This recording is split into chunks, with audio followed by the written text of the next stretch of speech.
Yes, any other questions, please?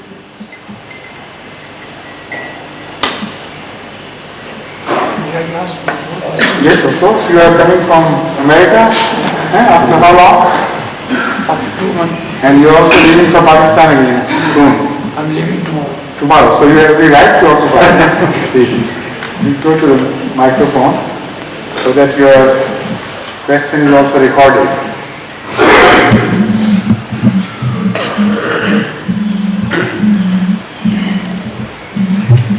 So we are told in Hadith that a time will come when mischievous plans will start from the ulama of that time and they will return to the ulama. What does this mean? They will return to the ulama. They will start from here and will come to the ulama. There is a prophecy of Hazrat Muhammad Mustafa sallallahu alaihi wasallam that all that disorder, fitna, is just disorder generally, and creation of hatred against one another will emanate in the Ummah Muhammadiyah sallallahu alaihi wasallam from the ulama, the leaders, religious leaders themselves, and will return to them. Tawudu, what's the word exactly?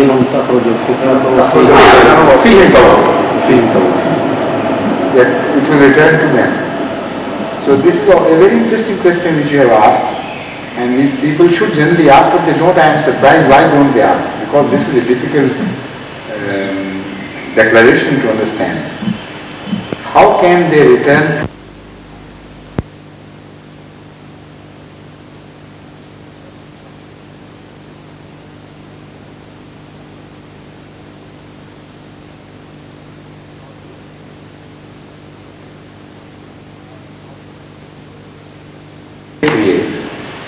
And they suffer.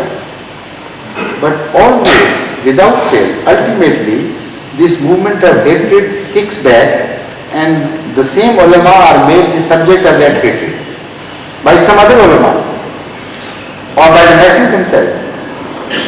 So, these people continue to suffer, ultimately, at the hands of the same hatred.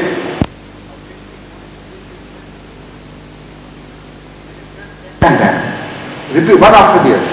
This is exactly what is happening to the Jews, unfortunately. Although all the Jews are not responsible for that, but certain cliques among them are responsible for creating disorder in the world by giving them pseudo-philosophies and by creating schism and things. And ultimately they themselves do suffer by the same forces which they have released. And this goes on and on and on, repeatedly, and they don't understand, they don't take any lesson from this. So similarly, the things are happening to the ulama.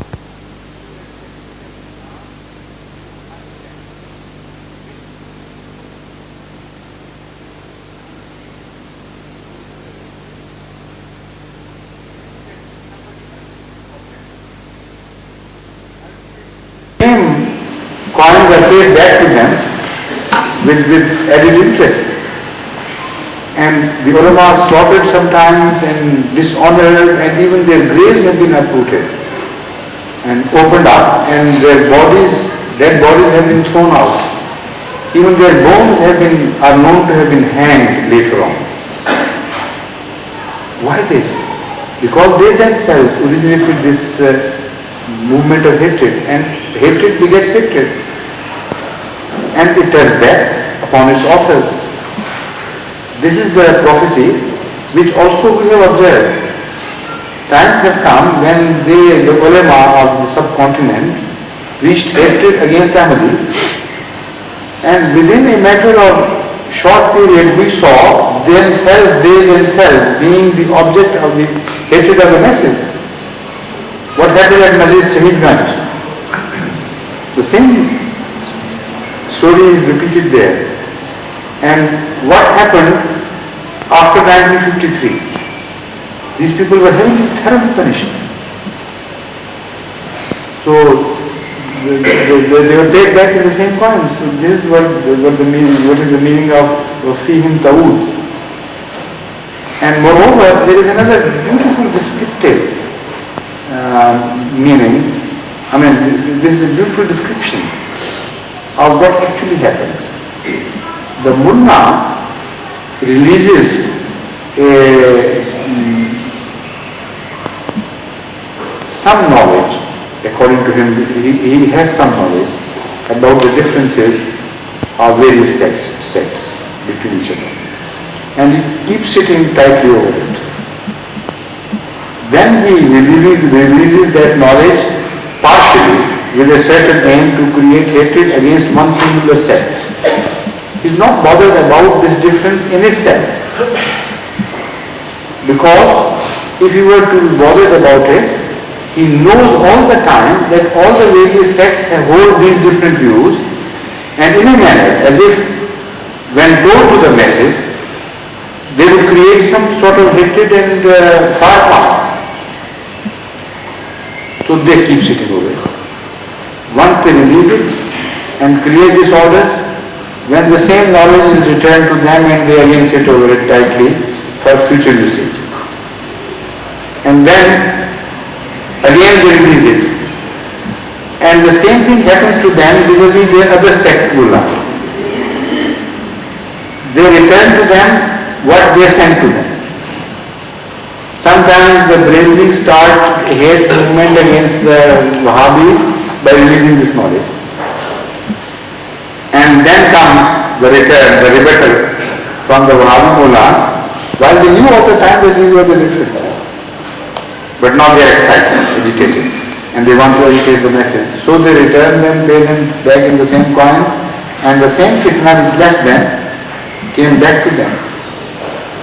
So this is a very beautiful description of what actually happens in the world of Islam, and how the poor masses suffer at the hands of their own clergy in two ways. Number one, they are made fools and they are excited to commit crimes which are against the teachings of the Holy Quran. They are excited to mass murder, to loot, to arson, to all those heinous crimes of killing the innocent people and leaving so many orphans and widows behind. That such people are liable to receive Allah's wrath. And secondly, the same people which are excited to kill others at other times are being made the objects of other people's wrath by the same mullahs. So in this way too, there is a system, movement of return which is visible.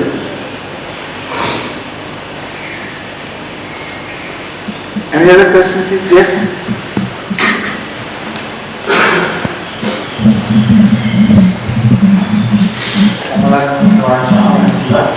You are a bit taller than the size of this microphone. Sir, I'd like to ask a question in Urdu that maybe I can pronounce it better. But anyway, it is not possible for you to express yourself even in broken English, then you are permitted to speak in Urdu.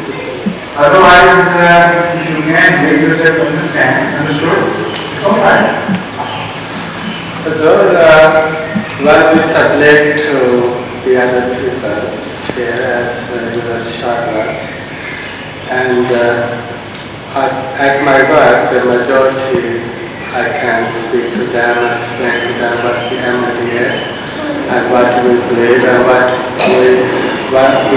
you have been told about us.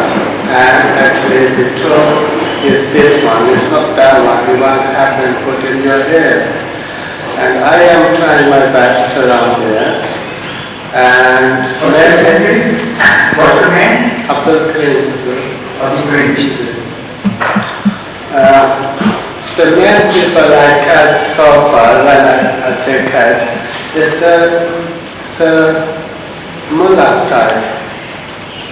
And their brains are very much against us, and they do not listen properly, And even I took some leaflets and very strong books here, from, for example, of Khatmun Nabiyyin and Makandiyat Muslim. And Maulvi Qazi Museum Sallalpuri, that book about Madhuri Sahib's. And I have given them all examples, and I tried my best and all sort of way, understanding their nature, understanding the way they can be understood much better than me and my Muslim, and my Gandhi's Muslim actually. So far I'm afraid, and I don't know what to do, and I don't want to believe They have that. not responded. Is that what you want to say? But I responded myself best. No, they have not responded gladly to your preaching. Yes, true. They do not agree with you. Yes. They are not coming angry away. First of all, Jamaat Ahmadiyya, What is the question? Now come question is in short What do you one. want to ask? Do you want to ask some ways and means to make such people interested? You have spent so much time and energy, Jesus. and yet they are not amenable at all. They Yes. don't listen to you, No, and they reject you. Is that right? that's actually. So for such people, there are possibilities. Number one, there are such people who are not destined to be guided by Allah because of their crimes. Some people are living in duplicities. They are not truly religious. They are not God-fearing, only they know the hate part of religion. Intolerance in them is understood to be piety, which is not. The only piety which they can claim is equality of intolerance. And more intolerant and narrow-minded they are considered to be more pious and more religious. This is not the true meaning of piety at all. Because these people do not understand what piety is, and they are not pious people. Because in their normal behavior of the world, they are not honest, they are not pious, they are not kindly disposed towards the poor and the suffering.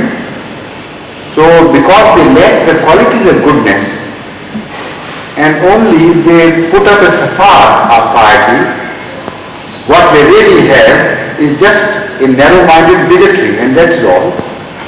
So they are not to be guided by Allah. Because unless you have that straightforward approach and honest approach to Allah and humility about it, you will not be guided to the right path. So if such is your choice of people whom you want to preach, then I assure you, you will fail. Nothing can be done about it. Two things. Khatam Allah ala qulubihim wa ala sam'ihim wa ala absarihim ghishawa wa lahum adhabun azim. This is the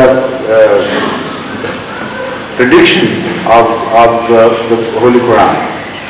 But there is a big if involved. Now I come to the second part of the same. Some people are definitely made like this, we know, because the Holy Quran tells us. But which people they are, we are not to define them. We are not to put our finger and tell this is that man. Because that will be particularizing a thing far too much, going beyond the limitations imposed by the Holy Quran. Holy Quran speaks of them as a class, and we believe their existence as a class. Believe in their existence as a class. Of course such people do exist, that we know. But it is only for Allah to determine which one person belongs to that category and which one person does not belong to that category. So I am not permitting you to start labeling people with Makhtoom min Allah, you know. We are one of those who have been stamped upon by Allah, you will never be guided. This is not what I am saying. What I am saying is that because you don't know which person is that who is ultimately to be guided by Allah, and which person is that who will not be guided by Allah, so turn to Him. The knowledge which you lack, Allah has. So prayer is most essential here in this stage particularly. you pray to Allah with all humility that it is only for your sake and for the sake of the people, for the ultimate good, that I am putting my best into it. I'm laboring, I'm endeavoring, I'm spending so much time and labor and taking pains to spread your message, and I'm not receiving any response. So you know better whether my choice is wrong or whether I have to do it more patiently and perseverantly for some more time. So guide me to the right path. If the choice is wrong, remove them from me. And give me some better people to spend my energies upon. And if they are ultimately to be guided, you know them, then give me some arguments, teach me some arguments which can convince them. Or open up their ears so that even in my broken attempts or inadequate attempts, they begin to understand my language. These are the two things which are possible. Like Rajiv also says something like this, यार वो ना समझे हैं ना समझेंगे मेरी बात, दे और दिल उनको जो न दे मुझको जुबान. Oh my Lord, they neither understand nor they appear to be ever understanding my talk, my presentations. So do either of the two things. Either change their hearts or change my language. So this is exactly the prayer I want you to make to Allah. And if you do that, inshallah you will see some things happening. Either they will run away and they say, stop it and don't waste your time and our time. Or they will begin to melt gradually and thaw, and you will begin to see some changes in them. That's one thing, which is the most important. The second thing is to have a better study of the people you are addressing. Some people cannot be approached through argumentation because from the childhood they have been brought up in a very rigid way, and their whole internal machinery is very rigid and it's not lubricated. It's just stale and rusted, and if you try to move that machinery and change its direction, all you can do is either break them or break yourself. So approach such people from a different way. Some people are simply approachable through telling them in straight language that, look here, if you fear Allah, I have warned you, whether you want to listen to my arguments or not. But I warn you, this is Allah's message and you will suffer from it if you don't listen properly. And I have conveyed. Sometimes these warnings work magically, certainly. They immediately become amenable to your messages. And sometimes a glad tidings works magic. Everybody suffers from something, is in some difficulty. Tell them, look here, if you think we are not godly people, Allah should not listen to our prayers. If you are godly people, Allah should listen to your prayers. So try this. If you are in some difficulties, ask us to pray and see if Allah brings about some changes or not. Things which were difficult or almost impossible for you to achieve, if they are made possible after the prayer, then you should begin to see that Allah is on their side. So all you should understand is, all that matters is, on whose side is Allah? To break it down to these simple argumentations, not involved and complicated arguments, because in fact they don't know themselves, their own faith properly. So even if you put a very strong argument in favor of Ahmadiyyat and against their beliefs from the Holy Quran and tradition, because they don't know the Holy Quran and traditions themselves, they would not have faith, they would not have confidence. So they would say, maybe you are doing some clever business about it. You're deceiving them and they don't know, so they will not listen to you. They're so ignorant. So speak a language which is understandable by them. This simple language of happiness and sorrow, pleasure and loss, gain and loss, this is understood by them. And this is why Hazrat Nuh is quoted in the Holy Quran to have referred to such efforts in these terms. He says, "O my Lord, I have exhausted all my logic and all my arguments, and I have warned them, and also I have given them hope." This is what I mean. He does not only speak of his logic and arguments, he says, "I have warned them of the consequences, and also I have given them hope. That if you listen, then you will receive Allah's mercy, Allah's favors and His bounties." And also he tells us, according to the Holy Quran, he prayed to Allah and that, "O my Lord, not only this, knowing people to be built differently in different ways, I have also spoken to them privately in the dead of night, under the cover of darkness. And also I have spoken to them openly, in the public, in the broad daylight." That is also a very beautiful hint for those who want to preach. Some people, when you speak to them in public, they are afraid of each other and they are not in a listening mood. If they begin to nod favorably to you, they notice that other people are observing and they are afraid of them. So such people should be given a chance in private. That is to say, you should invite them sometimes in private sessions, or he should go to their houses with very serious intent and with concern in your eyes. That I've come to warn you, I've come to tell you, you don't listen in the public and you begin to nod with the enemy. I understand that phenomenon, but please, now there is nobody else, only Allah is watching us. So I have come to you to tell you that this is true, and don't misbehave. If you must oppose us, you oppose us in the manner that Ahmad sallallahu alaihi wasallam used to oppose his enemies, through forgiveness, through kindness and all that. Don't oppose us as the enemies of Ahmad sallallahu alaihi wasallam opposed him. So start in these simple terms, which do not need any argument to sink into their heart. The very simple, truthful words carry a force which cannot be resisted.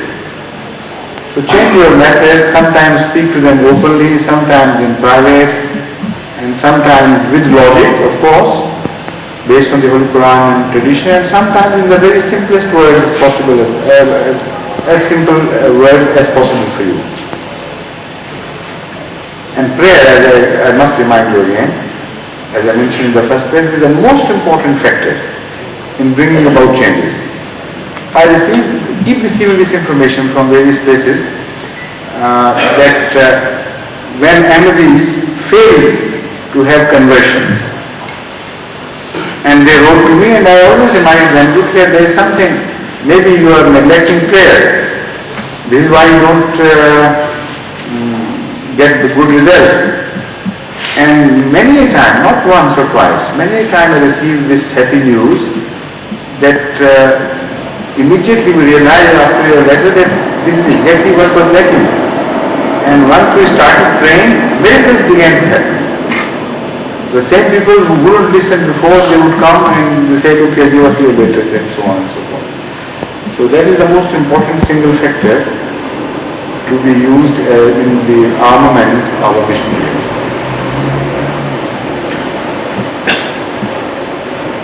Bashir Sahib, your father, where is he? He sent his apologies. So he sent you not quite. As it happens, I do have a question.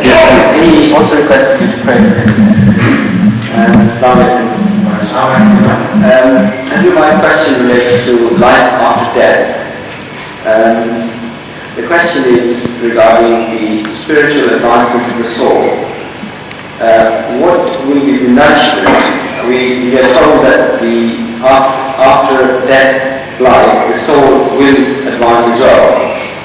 What will be the nourishment for the soul to advance after death? That's right. The spiritual advancement of soul. The development The development of soul, that's right. That's right.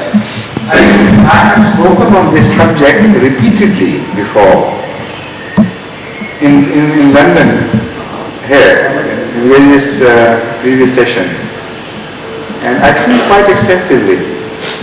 So you better lay your hands to those cassettes, which of course have been now catalogued, and very soon, inshallah, the subject-wise list, which is catalogued, will be published and distributed among all Ahmadis of the world, so that whenever they face any one particular problem in any subject, they can lay their hand to it immediately and say, instead of having you have all detailed cassettes with you. It's impossible. They are run into hundreds, and inshallah with the passage of time they will run into thousands.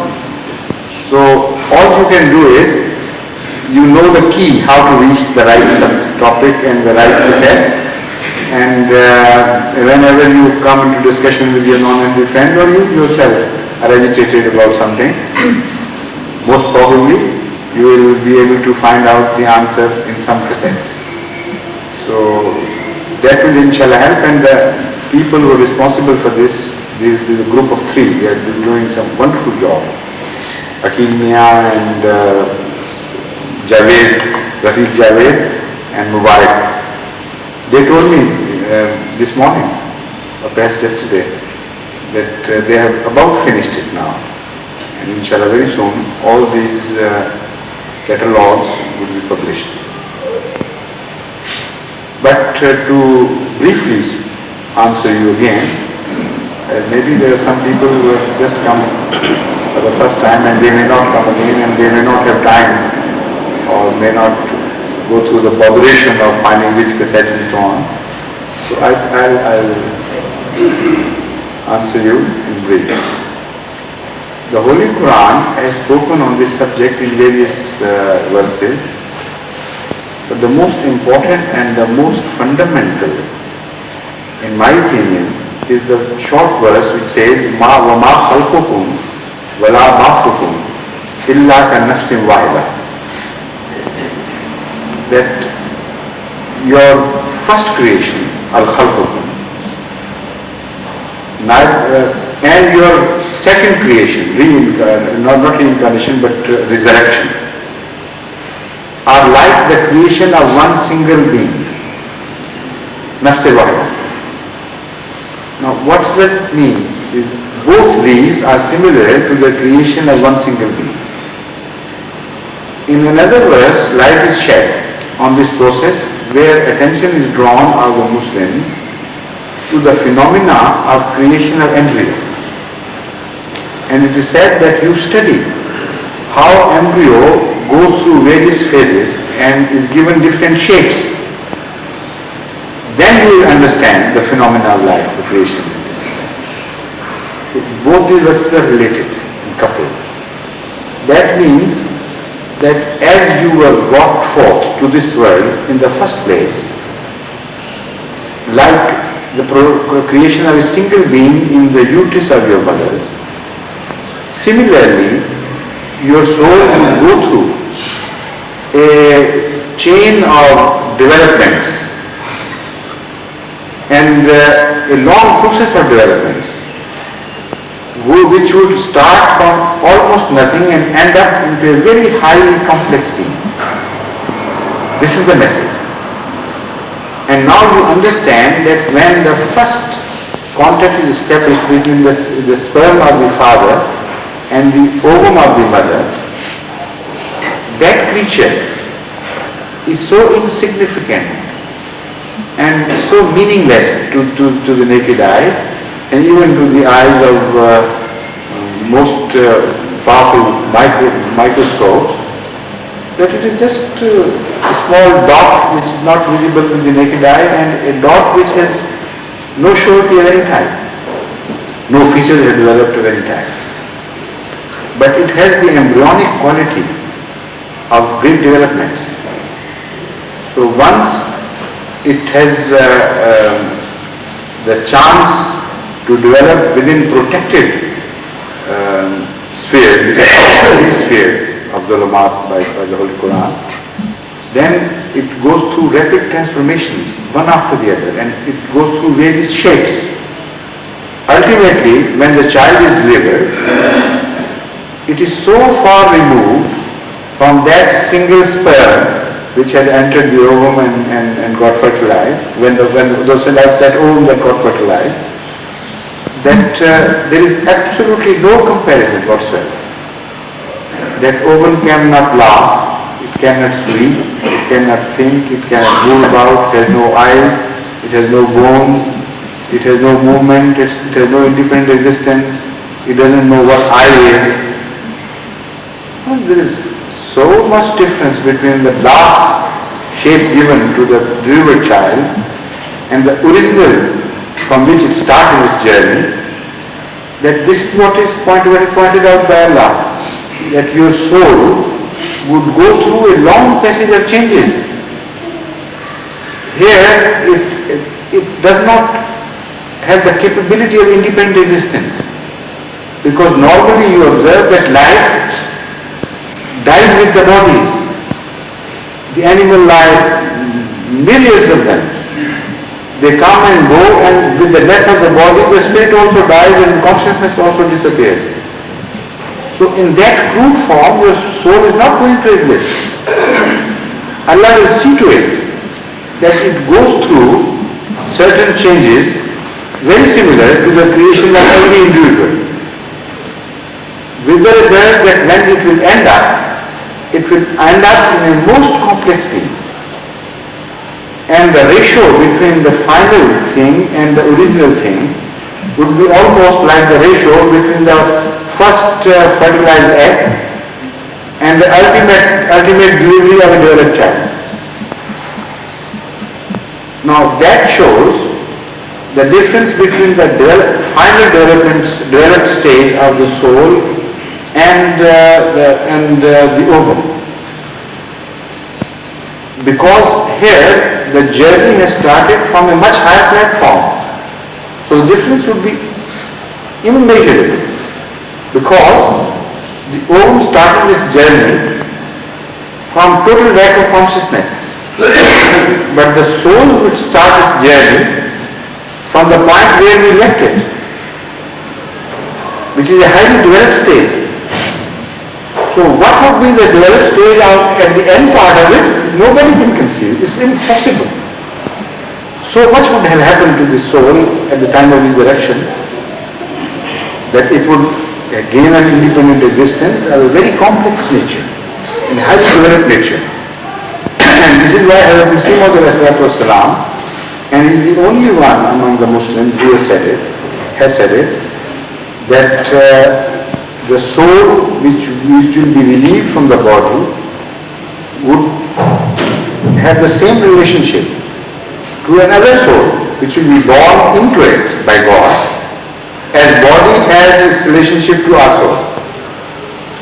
The crudeness of the body and the material character of the body has no relationship with that appearance and no comparison with that mobile something within us, which governs, which speaks, which feels, and which we call sometimes mind. It lives within and yet not within. I mean, it's something is so complex, yet so elemental as well in its nature, that it defies your own comprehension, who is the container of that soul. I mean, while we speak as soul, we don't understand ourselves. This is the most fantastic part about it. Yet there is so much difference between bodily existence and that soul, that when the soul leaves the body, what is left? Is, just a corpse, a meaningless thing. It immediately begins to decay. So what is holding it together is that inner force, which when leaves, it leaves so quietly and imperceptibly that no physical difference can be observed. You weigh the body after death and it weighs exactly the same, immediately. As if nothing has left to it, yet everything is left to it. So the difference between these two things is immeasurable. So what would be the difference if that soul, which is so refined, is turned into a body and a soul is evolved from within that? What would that be? This is what Srimad has pointed out, but this is what is going to happen ultimately. And I think it's time now for prayer.